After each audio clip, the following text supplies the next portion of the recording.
Hello, everybody. Welcome to another episode of the Strange and Exiles podcast. I'm your host, Daniel Toyrek. This is my co-host, Daniel Toyrek Sr. on the other side of the table. Hello, all the way over here. Yeah. Hello. Go ahead and introduce people. Yeah, so we have my friends coming in from out of town. They're both in the military, so they're stationed in different cities. We have Kevin right here to my right. Don't hold that against them, that they're in the military. And then to Kevin's right, we have Dylan. If you guys want to say hi real quick. You want to say anything? Hello, howdy. Yo, what's up? Yo. Station in Colorado Springs. No, we don't need that. Yeah. You want people? We don't need a whole face? bio. Yeah. Suddenly out of nowhere, you got people knocking on your door in Colorado. No. We're good. Especially the Buddhists are definitely going to knock on your door. Well, today is Junior's birthday, just Danny's birthday, Yeah. and the boys are in town for the holidays, so that it was nice that they can come and I figured since they're here, why not just stay and be part of this A little podcast? change of pace too. Yeah, a little bit different for us too. Yeah.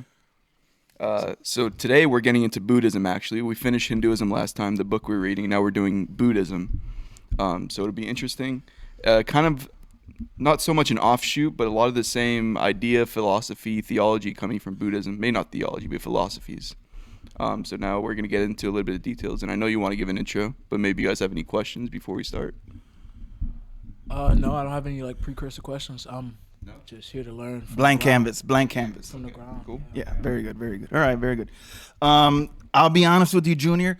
I've heard about Buddhism. I never really got into the teachings of it, but I will tell you this is that I was shocked to see, not shocked as in falling off of my chair like I was with the Muslims, but I was shocked mostly from not understanding their perspective. And I'll be honest with you, to a certain degree, I kind of give a little bit more love now to the Hindus after reading about the Buddhists. Because at least the Hindus believe in a God, a creator God. At least they believe that there is a outside celestial force that is in control of the cosmos. Let's just say it like that.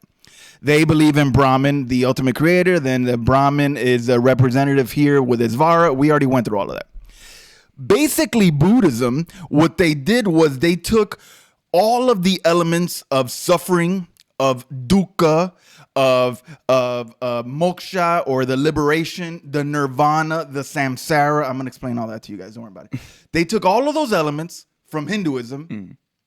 They kept all that. All of that is good. They just got rid of the God part. Yeah.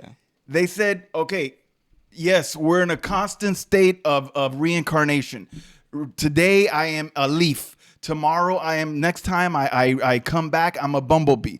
And then I come back and I'm a German shepherd. And then I come back and I'm a giraffe. And then I come back and now I'm a human. Maybe I'm some I'm some girl in Brazil. And then you keep coming back, you keep coming back. And then you're suffering. And then finally you receive your liberation. In Buddhism, it is called nirvana. All right? Don't worry about it. I know you guys have questions. I know Dylan was interested in Buddhism. So basically, they took all the elements of the suffering elements and the reincarnation elements from Hinduism. They just got rid of the gods part. Buddha, he wasn't a big fan of it wasn't called Hinduism back then. Actually, it was called Brahmanism. He wasn't a big fan of the Brahmin priests. Because the Brahmin priests at that time, they were almost like what the Catholic priest is to a Catholic, or the Jewish priest was for the Jews. They were the middleman. If you had any opportunity or any chance at escaping this miserable life of yours, this constant reincarnation, and finally experiencing liberation, the means of that was through a priest. The priest would do the mantras. And then suddenly out of nowhere, through the priest, then you could maybe reach liberation. This was Hinduism as they were believing it in the time of Buddha. All right? We have to be very clear of that before we keep going. Let me get through the actual person of Buddha, and then we'll get to some of the other things. All right? Just so you know, Dylan, the Buddha that arrived, he arrived in the 500s. Before Jesus, so 2,500 years ago. So let's get a date there. He was born Siddhartha Gautama. Siddhartha Gautama. He was born, and his father was a king of a tribe, and the tribe was the Shakya tribe. It was in northern India, right there at the footsteps of the Himalayas. So the Himalayas are in Nepal. So right there on the border of northern India and Nepal was where this kingdom was at. And it wasn't a huge kingdom, but it was a sizable kingdom. So Siddhartha is born. His mother, her name was Queen Maya. She had a dream before he was born of a white elephant. That is why the Buddhists, they have those elephant statues all over their houses, because that's like a thing for them. So Queen Maya has this dream. Siddhartha is born, young kid born. His mother dies after 7 days. So imagine, due to child giving birth, she dies, the mother. The mother's younger sister, who is Siddhartha Gautama's aunt, she then takes on the kid and marries the king. So basically, his mother dies, and then now his aunt marries the king. So then now his aunt is also his stepmom.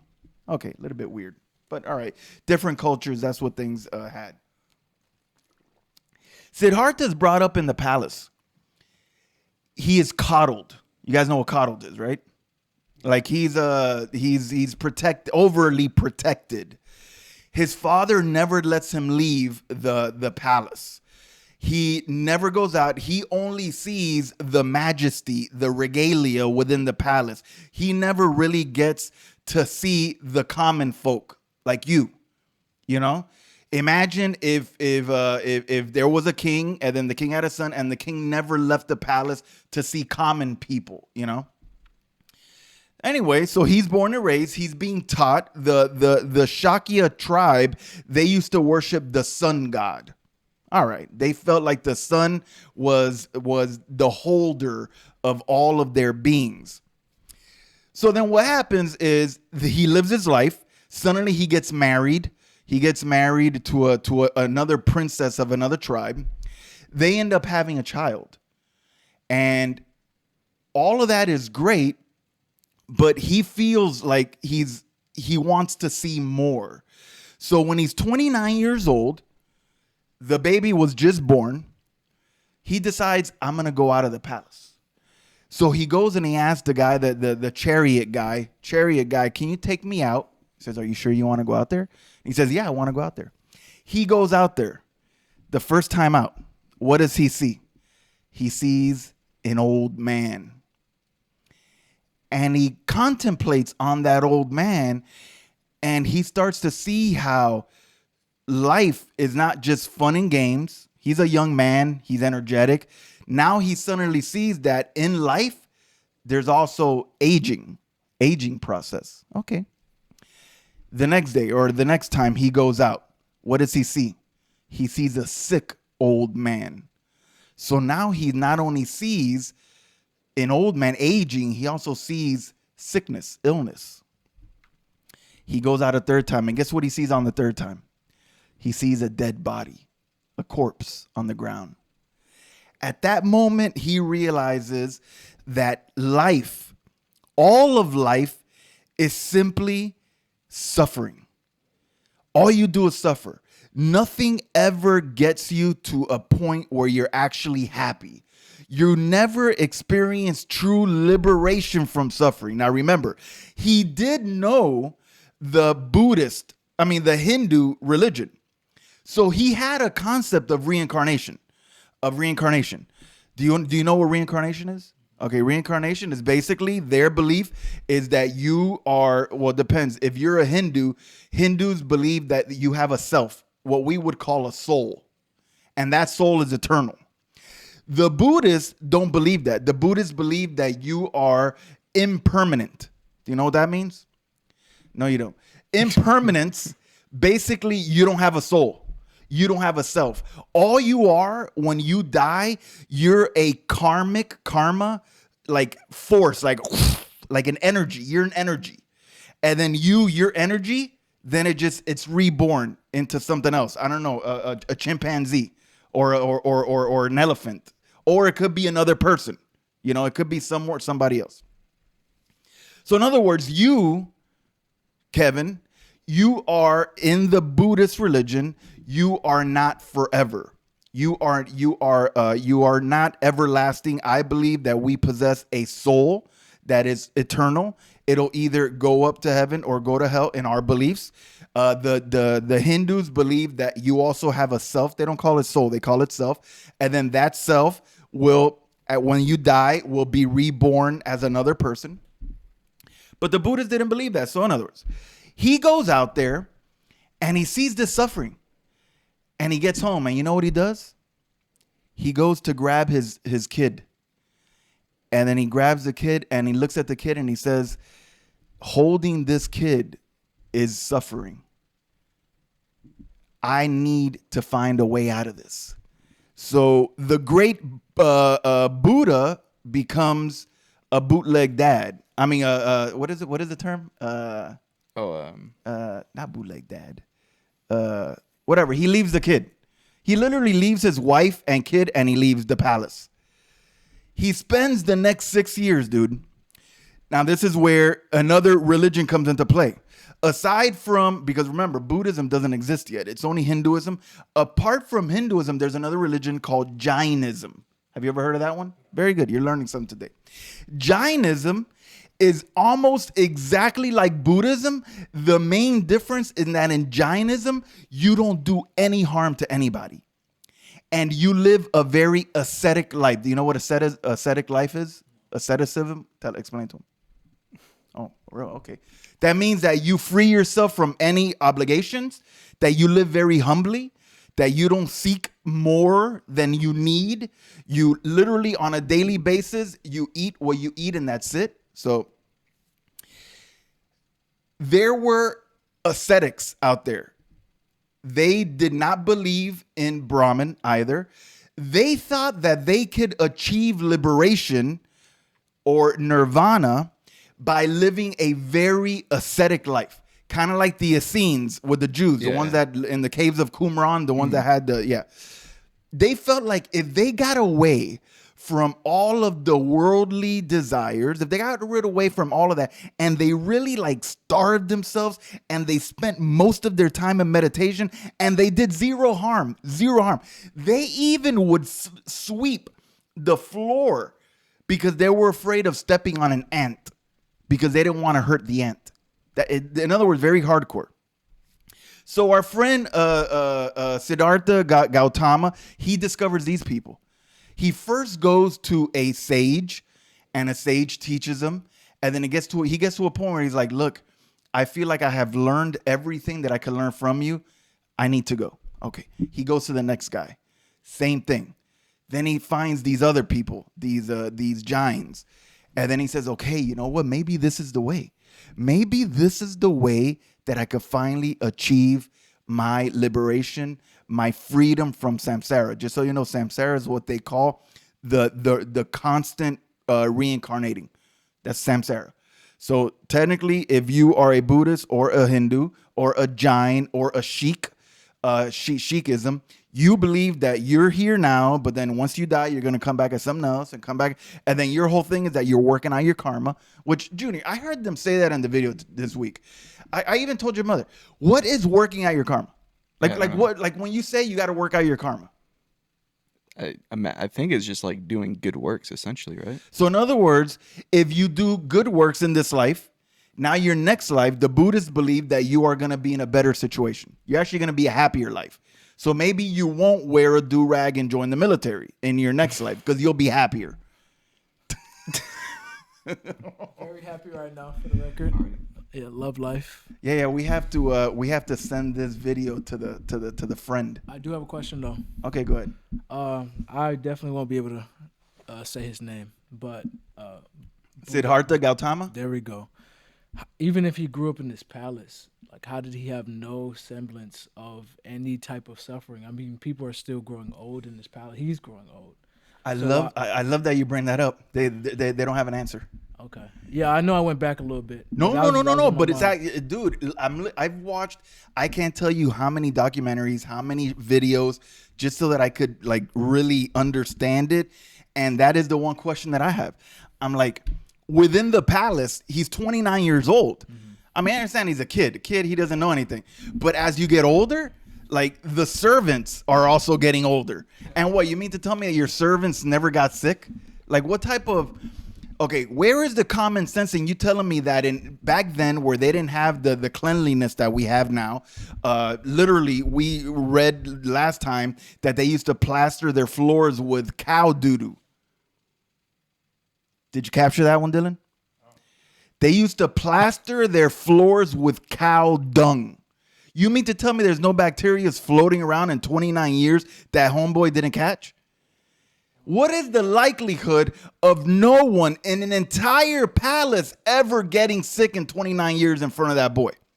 What are the chances of all of the servants and all of the cooks and the bread guys and the welders and all of those guys that all of them, what did they all just stay the same age?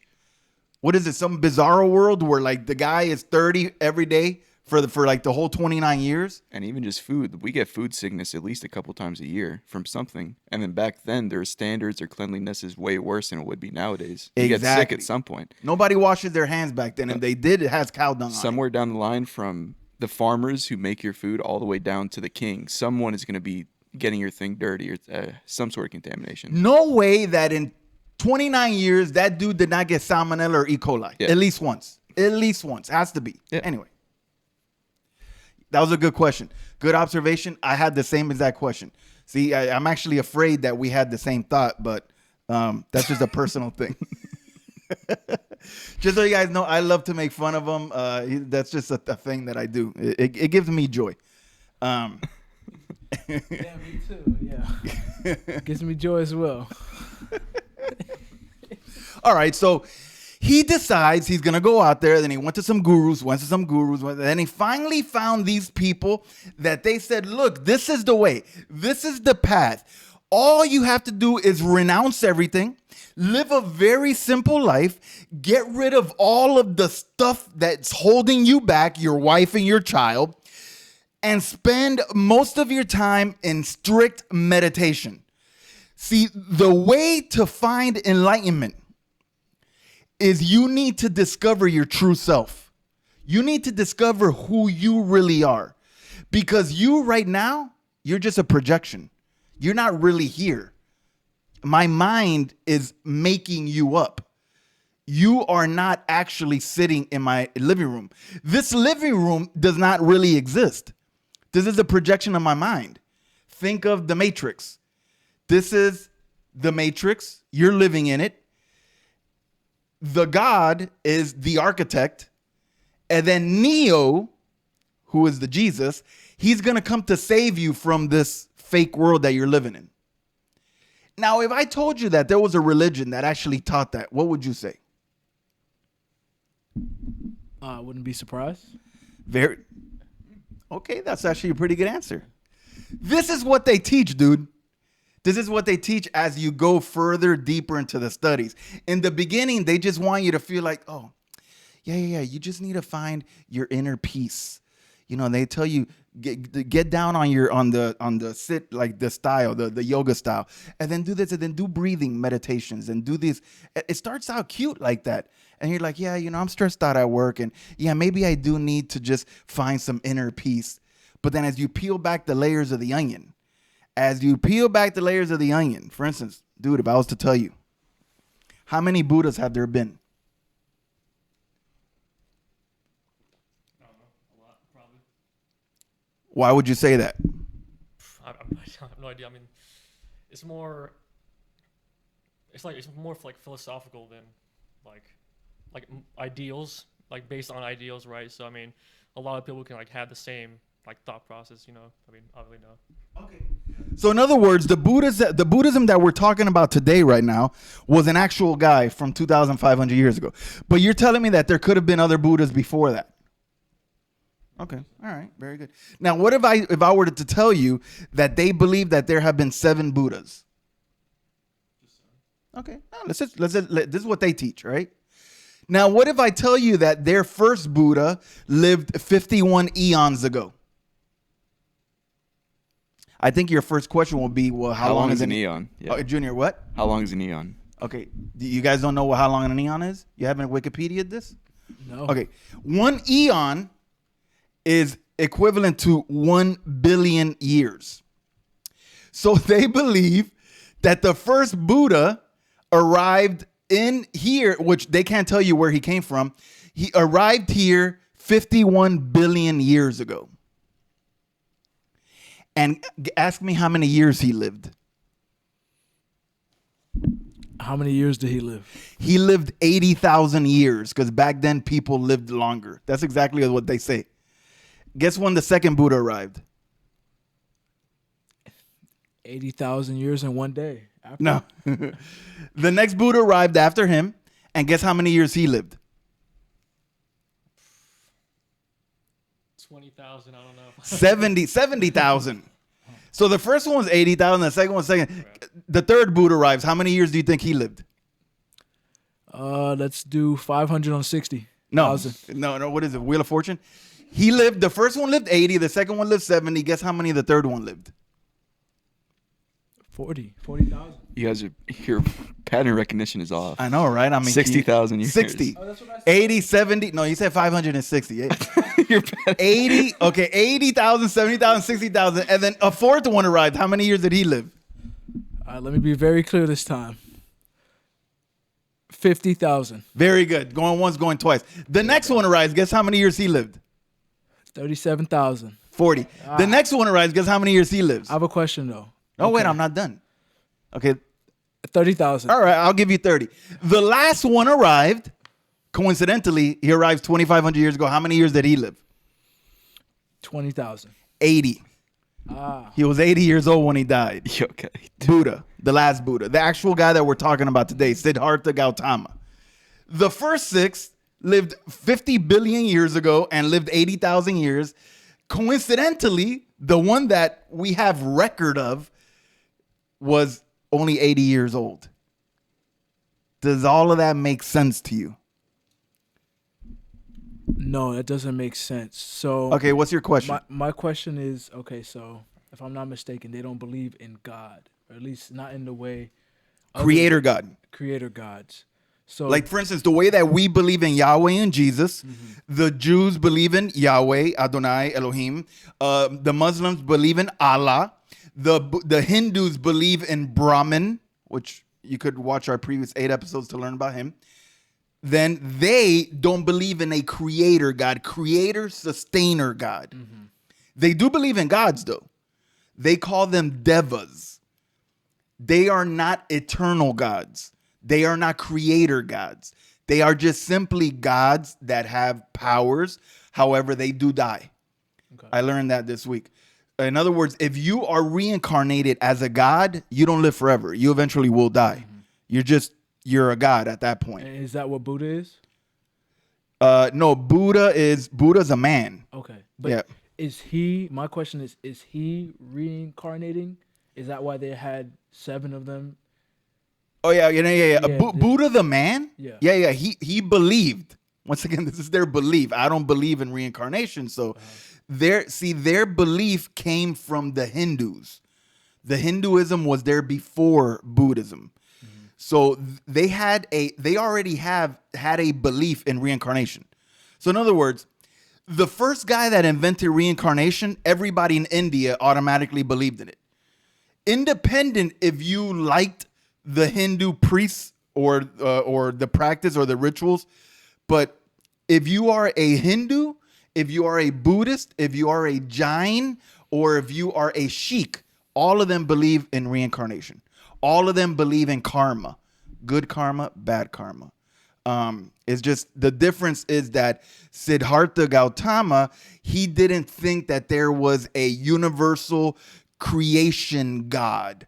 He felt like it was up to you to work out your salvation, that it isn't up to a God to save you. He says that you could do it yourself, which I'm going to get to that in a few minutes. Do you want to follow up before I keep going? Yes. All right. So this man created Buddhism. And He now, created the philosophy. Okay. It is now today called Buddhism. Back then, it was just his way of achieving his liberation so that he can go into nirvana. Okay. He wanted to break the samsara, which is the constant reincarnation. And can you just explain to me again, like how there were 7 Buddhas?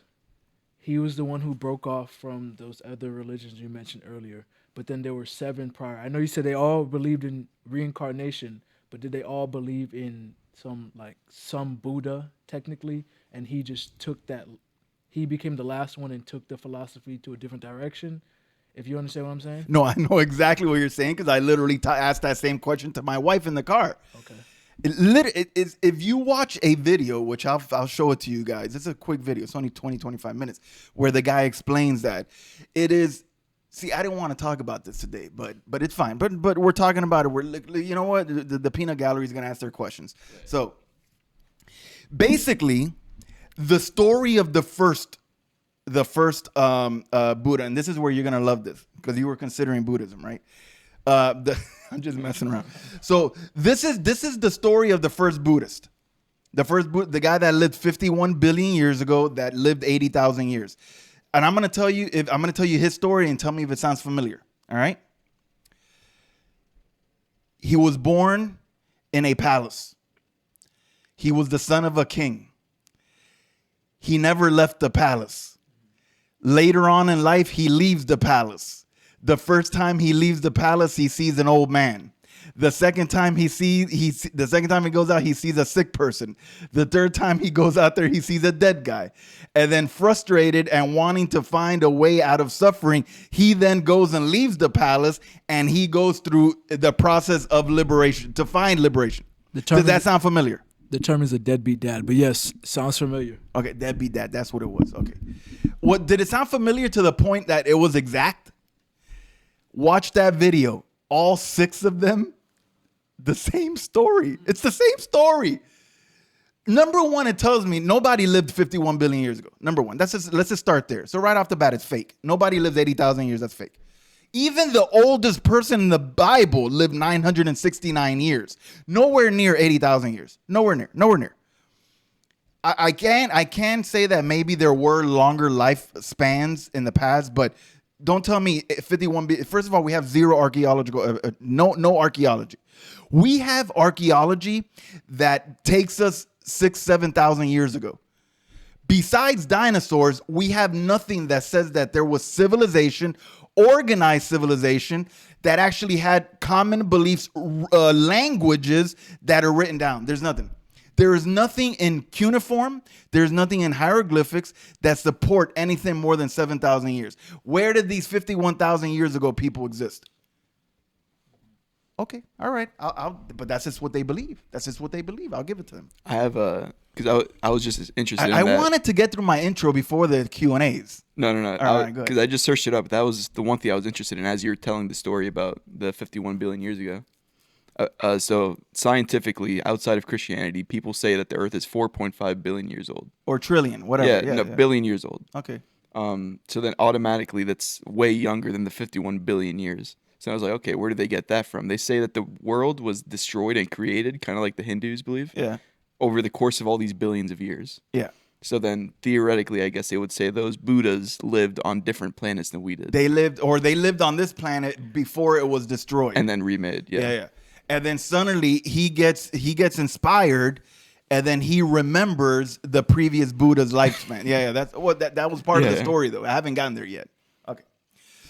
So Siddhartha Gautama is now in a process where he's spending 6 years where he's literally starving himself. He's wearing like no clothes. He could care less. He's eating no food. It got to a point where he was literally eating like one blueberry a day. Like he was sustaining on the bare minimum. And nothing. And guess what happens? One day, a girl comes by and offers him rice pudding or rice porridge. And he wouldn't have accepted it, but he was at his lowest of the lowest of the low. And then at that point, he realized that for the last 6 years, doing it this way didn't work. Because he's like, I've done everything I could possibly do, and I have not receive my liberation. I am still miserable. I am still suffering. But then he looked on the other side and he said, well, having everything provided for me in the palace also didn't do it either. So in other words, me having abundance or me having nothing, I'm still suffering. I'm still ignorant. I still have desires. Because that's really the two key components, just so you guys know, it's just like in Hinduism and Buddhism. The two things that cause you suffering in life are desires and ignorance. Those are the two things, according to their religion, which, by the way, I've been studying Buddhism for about 2.5 weeks already. It's not a religion. It's more of a way of life. It's a philosophy. It's not a religion. This is not a religion. But what brings you suffering, what keeps you in this constant samsara, which is this constant live, die, live, die, live, die, live, die. You're a sunflower, then you're an ant, then you're a mosquito, then you're a bumblebee, and then you're a rhinoceros, and then suddenly you're a human being. Oh, and guess what? You know how many times you have to live and die within a Buddhism? Originally, they taught that it was millions. Hindus teach a minimum of 100,000. So I ask you, if we only have, and the average lifespan, let's just say is 50 years. Let's just say 50 years. Now, of course, in the beginning, you're going to be grass. So guess what? You grow as grass, then the cow eats you, you're dead. So now you come back as hay, and then you die as hay, and then you come back as whatever, and then you come back as a mosquito or a bumblebee. Then you sting a cow, and then you die the next day. So, okay, I'll give you the first 10,000, 15,000 lives are probably a day or two, you know? But what happens when you finally become a human being? Within Hinduism, backed up by some forms of Buddhism, is that you have a minimum of 100,000 lives before you finally reach liberation, before you finally get to nirvana. Do the math. If we only have recorded human history of 7,000 years, let's just say the average lifespan of a human being is 50 years, multiply 50 by times 100,000. Has anybody been liberated, I ask? Who has been liberated? Where did they get the 100,000 from? 100,000 years? The 100,000 lifetimes? Yeah, where did they get that? Huh? They made it up. I don't know. How you telling me? Makes sense. This is not my religion. Oh, Yeah. I have a question. Go ahead. Unless I'm talking about the wrong religion, you die continually, reincarnate while you're working out your karma, right? But Yes. the karma allows you to have like a better life. Within Buddhism. Okay. Within But Buddhism. what you were referring to right now was just Hinduism. Yes, I kind of jumped back to Hinduism Okay. because the problem with Buddhism, and obviously I wanted to get into this the next time, was that they have three different, and I might as well just mention it now before I finish my introduction. They have three main branches of Buddhism, and this is good for you guys to know this, all right? They are, man, where's my phone at? Here. My phone there? Go ahead. Producer's on, there we go.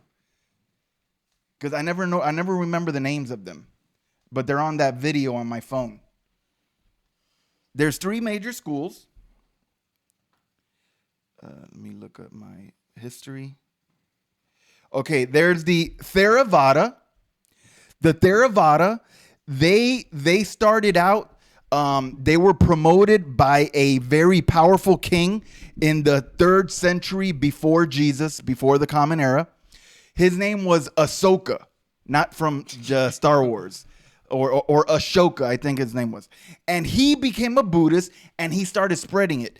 He took it to Sri Lanka. Then from Sri Lanka, it went to all of those Eastern countries, Indonesia, Malaysia, all of those countries. So that is by far the largest branch. They are more about the ancestors. They take a more literal interpretation of it. The Bible that they use is, let me show you here. Bibles, other religions. The Bible that they use is called the Tripitaka. And if you want, I could share these with you guys. If you guys want to read these things, I don't know what you guys are into. I don't know what you would do when you're in the bathroom.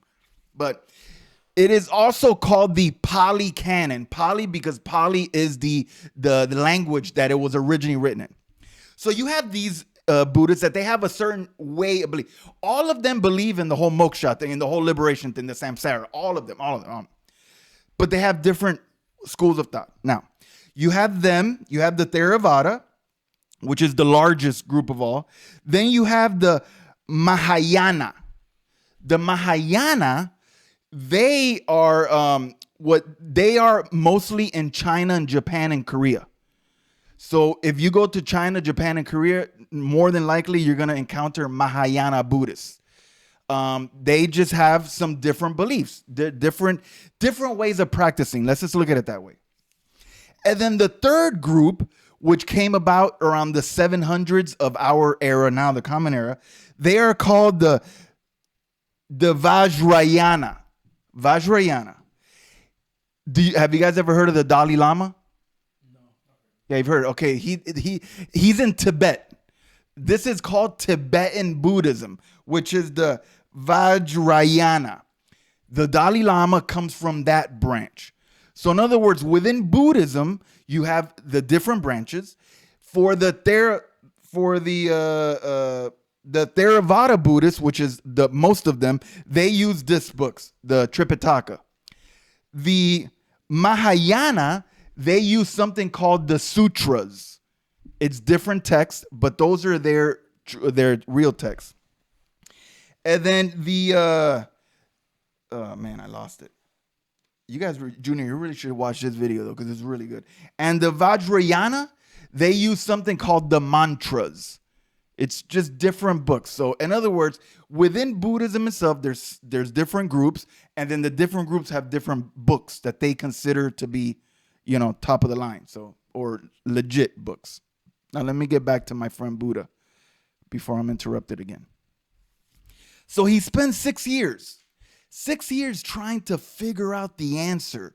How can I end this suffering? It is not through Hinduism, because I don't believe in the Hindu priest. It is not through the Jainism, because I don't believe that really suffering does anything. It's obviously not something that if I was rich, because I was rich the first 29 years of my life and I still was suffering. What could it be? This girl shows up with the rice porridge. He discovers something very important right there. He discovers what he calls the middle way. The middle way.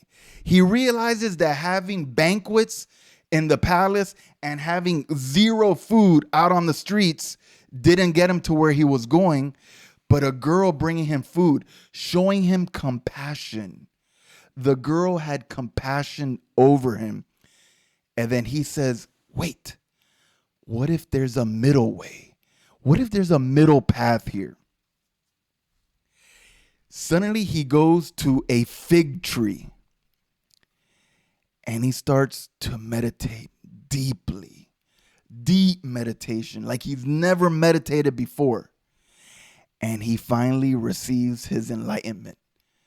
He finally receives the way out of suffering.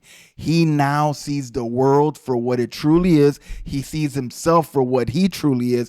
He now has been set free of that constant suffering, samsara, birth, rebirth, birth, rebirth, birth, rebirth. And then thus he goes now for the next 45 years teaching the way. His way contains something he calls the 4 noble truths and the 8 noble fold path. So in the 4 noble truths, he tells you why you're suffering, but he also tells you can get out of it. In the 8-fold path, he tells you how to get out of your suffering. And then that was the teachings of Buddha.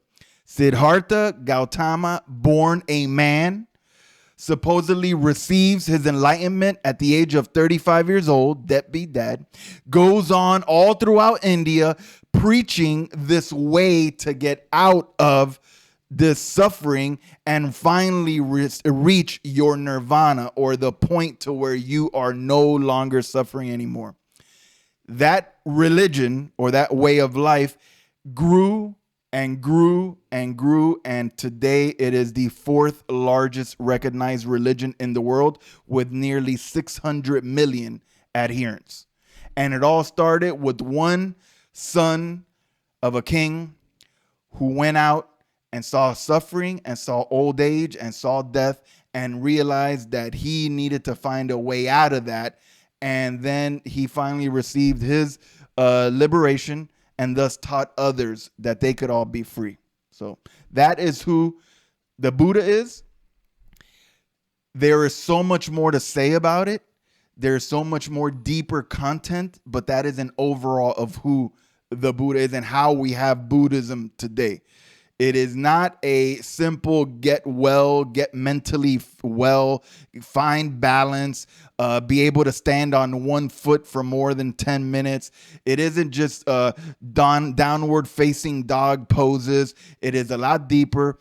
It has so much more meaning, but at the core of it, it is a religion or way of life that is brought in by a mere human being that denies the existence of God, denies the fact that God is the only one that can save you, denies the fact that Jesus Christ is the way, the truth, and the life, to an extent even goes further and denies that Brahman is the ultimate creator of the world. At least if they would have recognized that, I'd say, well, at least the guy has some sort of understanding that there is a greater, higher power. It is a religion completely and solely based on yourself. You yourself are in control of your own destiny. You find a way to free yourself from this bondage of reincarnation. This life sucks. So then what do they tell you?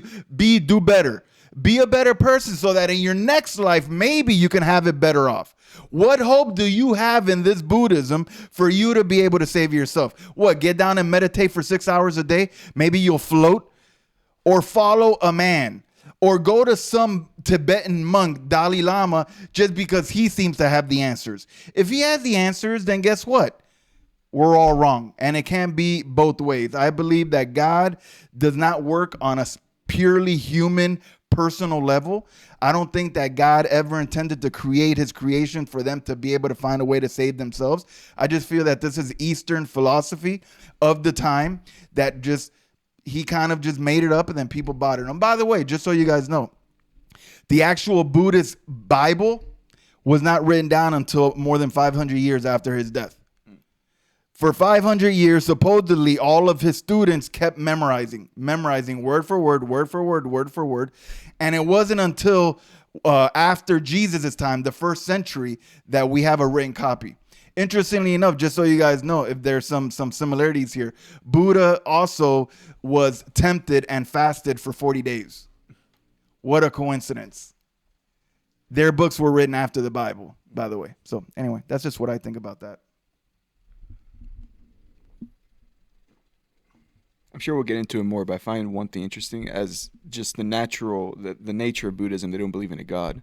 At least one other thing in my mind that entire time is that Hinduism makes sense because you're leading this whole path, samsara, is leading your liberation to something back to God, to Brahman. Yeah. But where are you getting led to in this one? Oh, what is liberation? Okay, for them? That's an excellent question. Because I didn't find a clear answer to that, and I finally found somewhat of a clear answer. Dylan, this is their belief. They believe that there is a hell, but it's temporary. There is a gatekeeper of hell. We would call him Satan. They give him another name.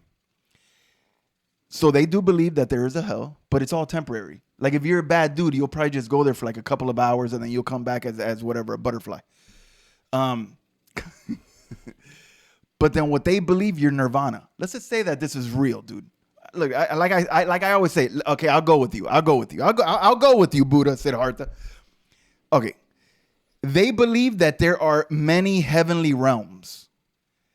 Within these heavenly realms, there are what they call devas, which are gods. They are not powerful, created, all universal gods. They are just guys that have more power than a human being. They believe that there are 6 stages, that there are which we went through this in Hinduism. They believe the same thing about, remember the hungry ghost and all of that? Oh, yeah. They believe in all of that. So they believe that there's a hell, then there's the animals, and then there's hungry ghosts. I'm not going to get into that. And then there's a human, and then there's gods, and then there's nirvana, the ultimate bliss. What they believe is once you finally reach enlightenment, let's just say Buddha, let's just say Siddhartha Gautama. When Siddhartha Gautama died, he never reincarnated again. That's it. His process of suffering, this is what they believe. Once again, I don't believe in reincarnation, so to me, he died just like everybody else dies. There is no reincarnation, but all right, I'll go with them. So he died, and when he died, he actually didn't come back again. Now, what is their heaven? What is their nirvana? The nirvana is above the highest heavens, and it is a state of just complete consciousness, complete bliss. They don't really explain it, though. They don't really give you a lot of that. Buddhism, and this is how I know it's a religion of the devil. Buddhism focuses more on your earthly suffering than on your salvation. There, it is more about the fact that you suffer, and we're gonna help you out. It's like like one of these people that you see on TV, like, you know, these motivational speakers or whatever. You know, we're gonna find a way to help you out. They spend more of their time talking about reincarnation. The fact that you are gonna reincarnate a minimum. There's been some readings that I've had. Remember, it depends on the schools. The Dalai Lama school, just so you know, a minimum of 1,000 lifetimes. So you need to be reincarnated and at least 1 million times before you can even have the possibility of reaching your liberation. So I tell you, what hope is, number one, what hope is that? Number two, what hope do you have that you're ever going to be able to actually be in front of a God if there is no God? So then what is their nirvana? Their nirvana is just boom. That's it. Since you are a karmic force, you're not Kevin. You're not Dylan. Even though I'm touching you right now, a physical person, you're not that. You're actually just a karmic force. You're an energy. Think of it, they use this analogy a lot. Think of it as water flowing through a river. It has no form. All it is just water moving energy. It's fluid. That's what you are. You're fluid. When you die, you know, just like the water going, you come back into another thing. So the next time you come back, you may be, an actor. You may have been no, you can't be Denzel Washington. You could have been Sidney Poitier in a past life. But then again, how do I know that you're, so what? Is your karmic force black or does it have color? Or could you be Chinese? I mean, if I could be a bumblebee, I could be just like Dylan.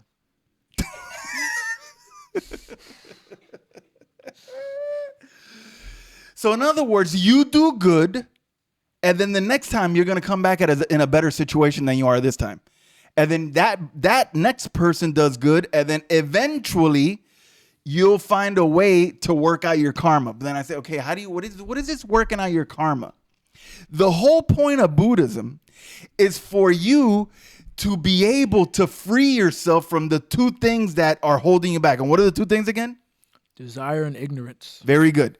Desire is basically what we would call sin, things that you want.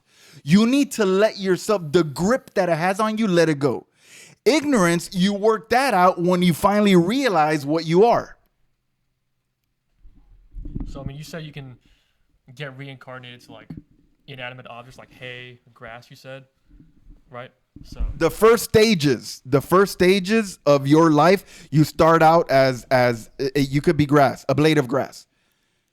So how do you like work on your karma then? That was a great question. We had that question on one of our podcasts. I received an answer to that. You work out your karma as a blade of grass by being a blade of grass.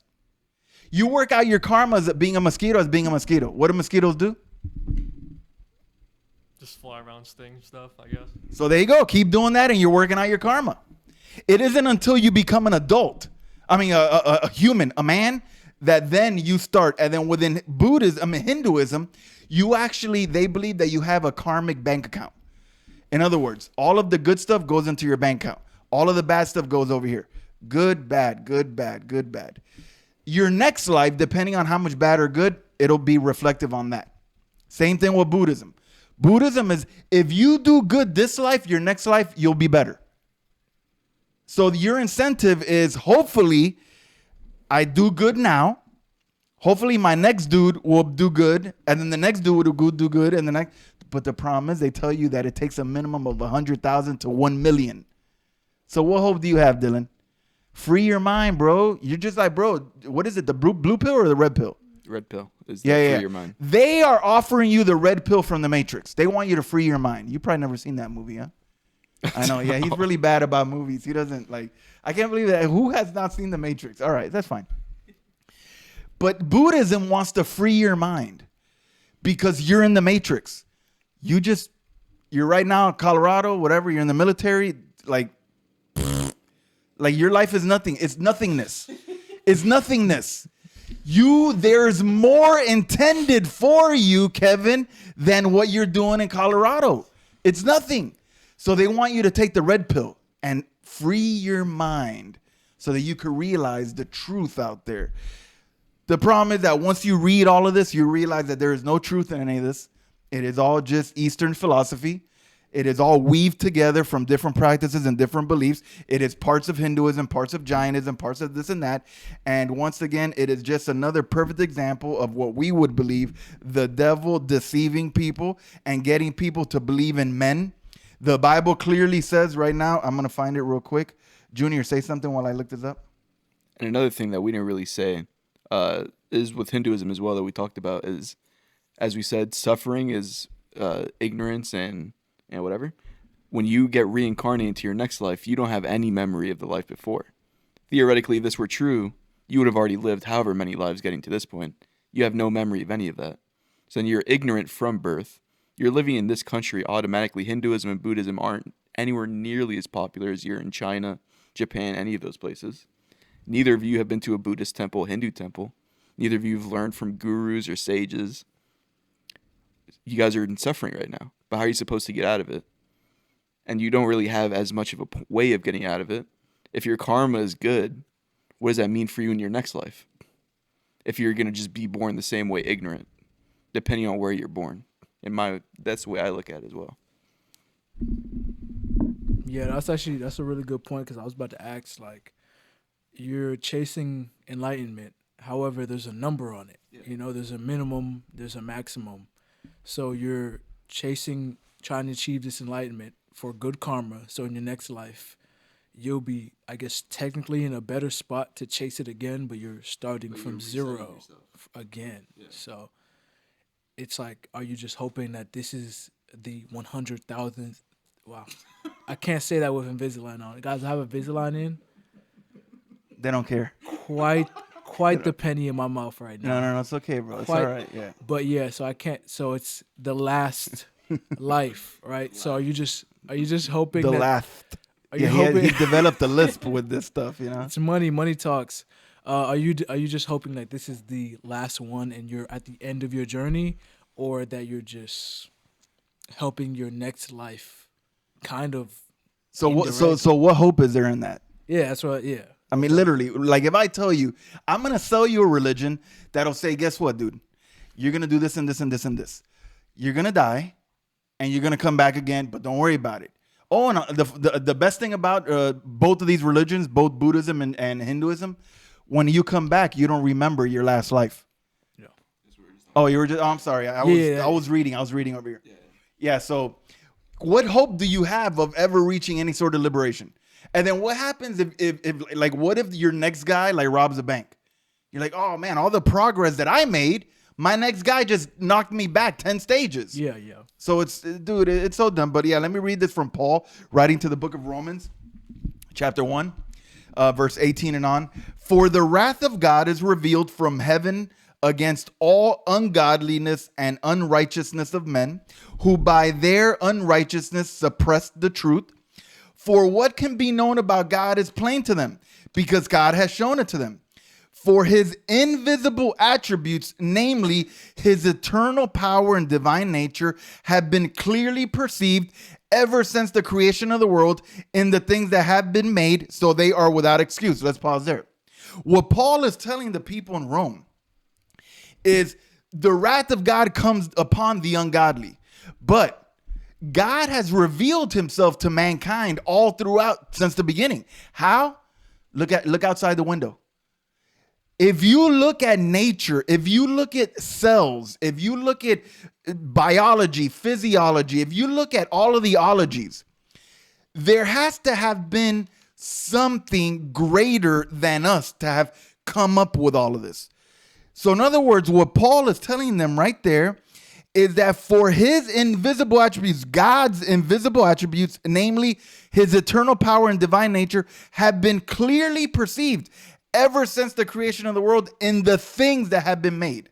If you simply look at nature, you see that there is the workings of an almighty out there.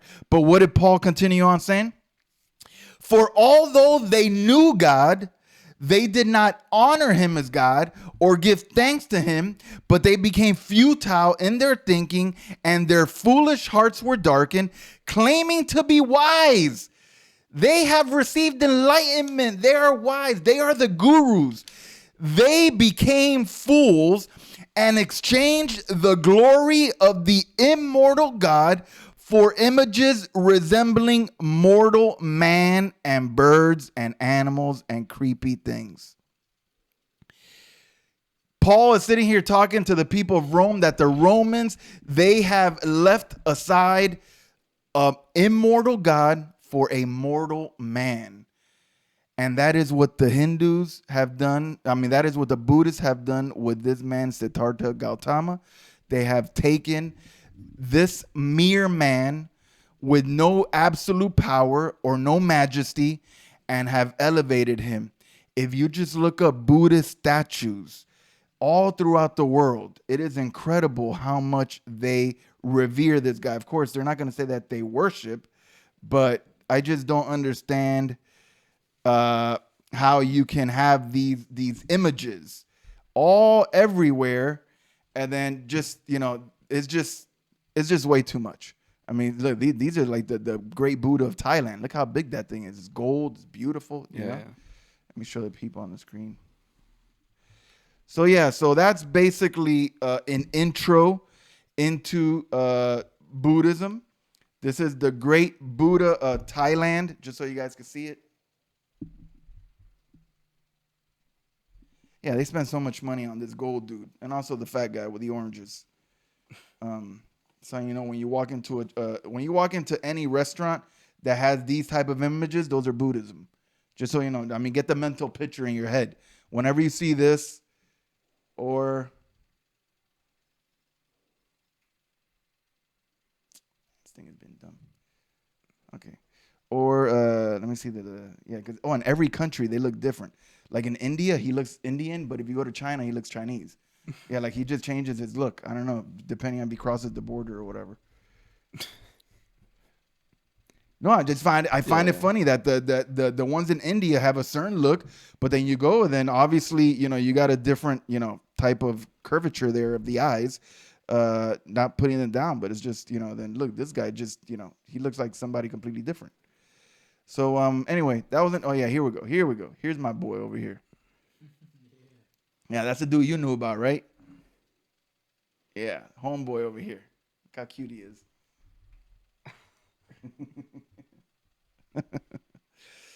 But yeah, that was an intro to Buddhism. It was kind of Kevin was obviously throwing me off with all of his questions, but solid questions. Now to end, do you have any more questions? What do you like about Buddhism? What do I like about Buddhism? I like nothing of it. It is of the devil. It is a satanic religion or a way of life. It gives people false hope. I'm one that I like to give people true hope. I like to tell people, guess what? You don't need to be born reincarnated 100,000 times before you maybe can be liberated from your suffering. Guess what? You're a human being. You're going to suffer. Everybody suffers. But I can give you hope of eternal life right now. If you believe in Jesus Christ, the Lord and Savior of the world, if you believe in the message that he came for humanity, if you believe that God truly sent his son to redeem the world, if you believe that he died on a cross and resurrected on the third day, if you believe that he went up and ascended up into heaven, and then he in John chapter 14 says that he is the way, the truth, and the life, and no one comes to the Father except through me. If you believe that one day he will come again for his church and he will reign here on this world for 1,000 years, if you believe that there will be a millennial kingdom, if you believe that this world and earth will fall away and the new heavens and the new earth will descend, then you can say that you are saved and you have hope. Or you could just come back as a blade of grass and wait to get eaten by the lawnmower and do it again and again and again and again for the next 1 million times. I'd rather be in a willful ignorance and just say, I believe in Jesus, and you know what, that's fine. But that's just what I think. That's just my belief system. So, I mean. And it kind of goes back to what you were saying at the beginning, that you almost have more respect for Islam and Hinduism, that they at least believe in a God. Yeah. But here, what mystical powers are you believing in that you're going to be reincarnated all these times? It is one foot out of the door of atheism. Yeah. It is basically, you're almost there, but you meditate.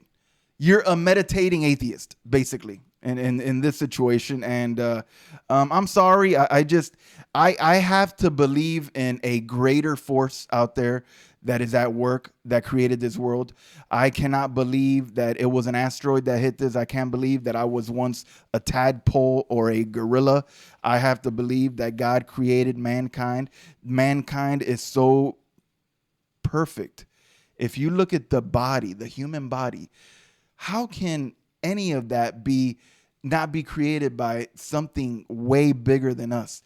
I mean, the way that you cut your finger and the way your cells immediately, the plasma, and then your cells, and then you got to cut, and then within 7 days, I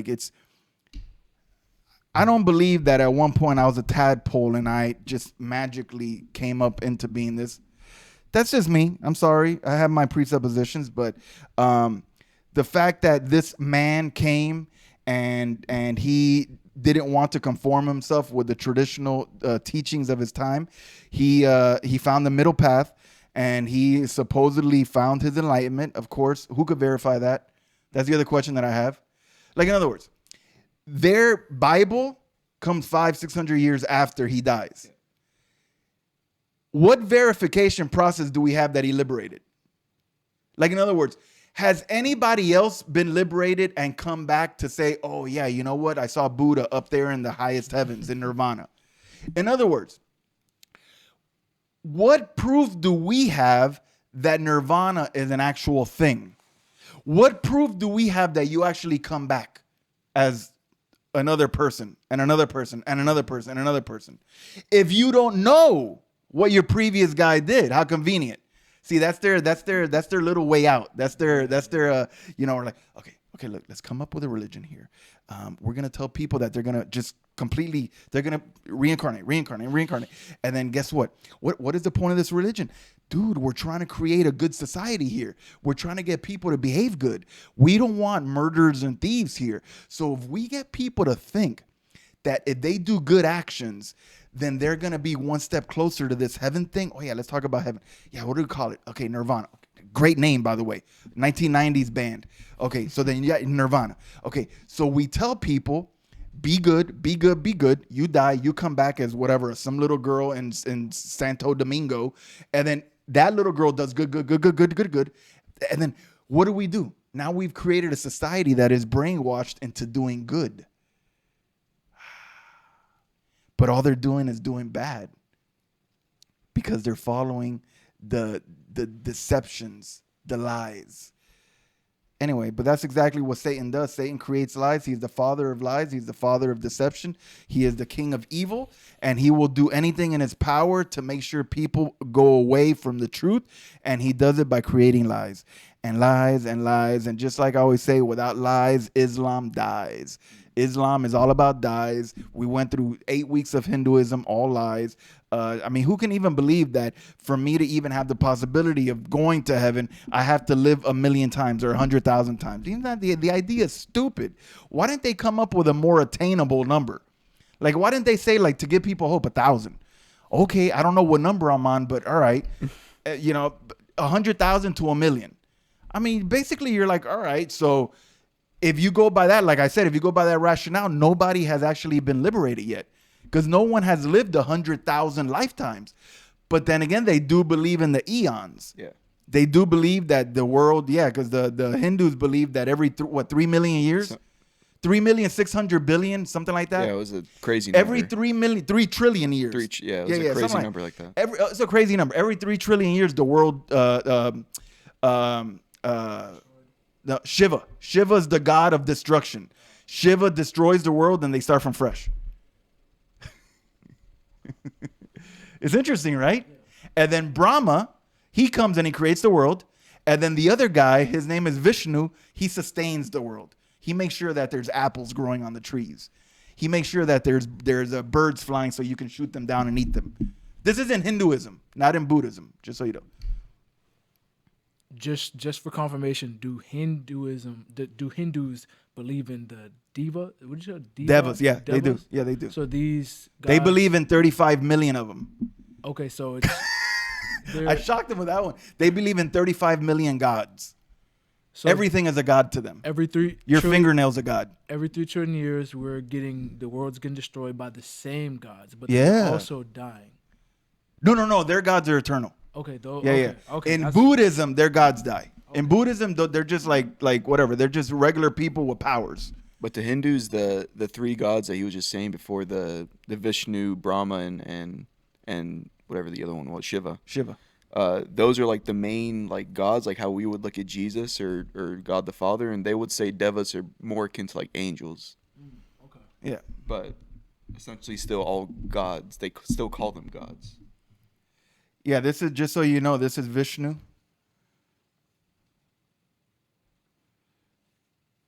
There's Vishnu here. Yeah, all their gods are chick looking.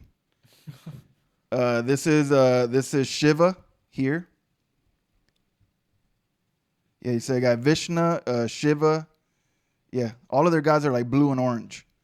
And then they got so it's very the Buddhists don't believe in any of this. Yeah. They're like, no. We don't believe that you need a god or a god could save you.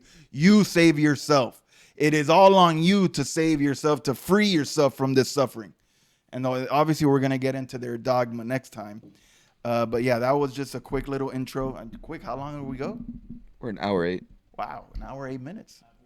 One more question from the peanut gallery. All right, one more question. All right, so like you said, it's gonna be a very good question too. So, like Speaking you said, to the mic. like you said, a step away from atheism. So it's very unlikely that this would happen. But for the sake of the conversation, and also the fact that I've seen these two talk about it. Is there a question in there? Why would somebody, stay with me now, why would somebody, for example, be on the fence between Buddhism and Christianity? And what would be the appeal to someone who is on the fence to Buddhism? Because, like, for example, Dylan was. Okay, thank you for calling him out. Oh, you have. Oh, I mean, when I first like looked into Buddhism, like I saw like a very like surface level like the philosophical side of it, because like I don't really see it as a religion like you said. I see it more as like a philosophy type thing. So, I mean, yeah, I don't believe like the branches, like the 7 like Buddhists, like the eons and stuff like that. I mean, I just saw like some of the philosophical side stuff. So I mean, that's what got me interested in the first place. gotcha. So are you kind of implying that you could Are almost you guys do, having a conversation now? Are you kind of implying that you could almost do both, Dylan, where like you're taking what you want from Buddhism, but you believe in Christianity? And I would ask you, is that possible? Can you take both and kind of do a little bit both? I mean, I guess I can't really like believe in both at the same time if that's what you're asking. But I guess if you want to like take, I Like, guess in other ideas, words, are you you know. going to go to church on Sunday but meditate on Monday? Is that No, what you're no. basically saying? Can you? Yeah. Is that possible? Are you asking him or me? Both. Okay, well, that- give your answer. Then I'll give I mean, that doesn't like feel right. How sound right? I don't know. I think the question was, would Dylan want that, and if to you is that possible? Okay, number one, no, it's not possible. You can't serve two masters, the Bible tells me. The Bible clearly says to stay away from deceitful teachings. Paul, if you go through all of his letters, he warns against false teachers that are going to literally do that are going to rip apart the church, that are going to separate. If you start to read the actual mantras and the chants, if you start to actually read the dogma of what they believe, none of it aligns with Christianity. None of it is compatible. You can't sit there and say that you believe in God, but yet I have to meditate to be able to free myself. In other words, Christ has set you free. If Christ has set you free, you are free indeed. I don't need to meditate to be free from suffering. On the contrary, Paul tells us that it is a joy to suffer. It is a joy to suffer because the Lord is testing you and proving you and making you stronger. This takes the easy way out. This, to me, Buddhism is for the guy that just is like, yeah, man, cool, dude. Like, I'll join the commune, the hippie commune. And then, yeah, dude, you just gotta, like meditate, dude. Like, just concentrate on yourself and you'll find out who you really are, dude. Like, don't you want to know that? And I'm like, no. You know who I am? I am a guilty sinner that is sinful by nature, and I can't save myself by sitting on the floor doing this, and humming. No, I believe in the one that saved me by actually suffering for me. My suffering pales in comparison to the suffering that Christ had on the cross. So yes, I can't serve two masters. I can't be a faithful Christian and believe in the cross, believe in the resurrection, and believe in the promise of eternal life, and at the same time get on the ground and hum. They don't jive. But that's just my thought. Anything else? I want to thank Kevin and Dylan for being on the show today. It was wonderful. Great to have you guys here. Whenever you guys are in town, you're always welcome. I like the back and forth.